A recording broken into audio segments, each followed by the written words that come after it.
সাকিবের নায়িকা কে? শাকিব খানের নিজস্ব প্রযোজনা প্রতিষ্ঠান এসকে ফিল্মস থেকে নির্মাণ করা হচ্ছে চলচ্চিত্র প্রিয়ারে। ছবিটি পরিচালনা করছেন শামীম আহমেদ রনি। ছবিতে শাকিব খানের নায়িকা হিসেবে কাজ করার কথা ছিল সংবাদ পাঠিকা শবনম বুবলির। শোনা যাচ্ছে ছবিতে নায়িকা হিসেবে কাজ নাও করতে পারেন বুবলি।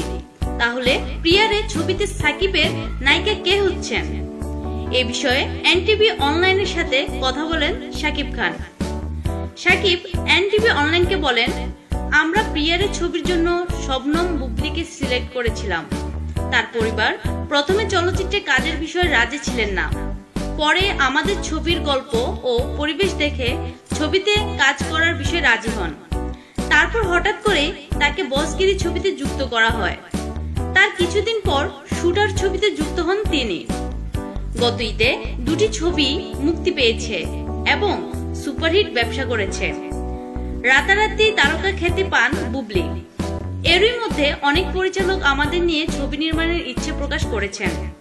মা ছবিতে আমরা জুটিবদ্ধ হয়ে কাজ করছি। আরো কয়েকটা ছবিতে কাজ করার কথা রয়েছে। প্রিয়ারে ছবিতে বুবলির কাজ করার প্রসঙ্গে সাকিব খান বলেন, আমরা এই ছবির জন্য বুবলিকে সিলেক্ট করেছিলাম কারণ এই ছবির গল্পটাই আসলে নতুন নায়িকার ডিমান্ড।